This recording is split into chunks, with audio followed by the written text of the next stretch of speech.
হর হর মহাদেব। তোমরা কখনো এত বড় শিবলিঙ্গ দেখেছো? নমস্কার বন্ধুরা, welcome back to my channel. আমি শীর্ষা।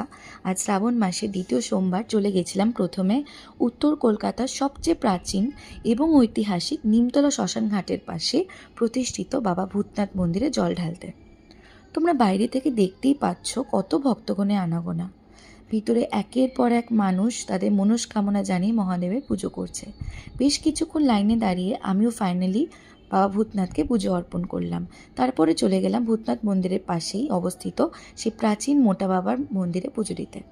চারিদিকে এত লোকারণ্যের মাঝে এক ভিন্ন রকমের আধ্যাত্মিক দিব্য অনুভব করছিলাম। কি অপূর্ব, এক আলাদাই শান্তি। যাই হোক, তারপর এখানে জল ঢেলে পুজো দিয়ে চলে গেছিলাম ভূতনাথ ঘাটে কিছুক্ষণ নিজের সাথে একান্তে সময় কাটাবো বলে এবং চারিদিকের এই স্নিগ্ধ অনন্য পরিবেশ উপভোগ করব বলে। তো গাইস, শ্রাবণ মাসের দ্বিতীয় সোমবার আমার এভাবেই কাটলো। তোমাদের যদি ভিডিওটা ভালো লেগে থাকে তাহলে একটা ছোট্ট লাইক করে দিও আর চ্যানেলটিকে সাবস্ক্রাইব করতে ভুলো না কিন্তু। ধন্যবাদ।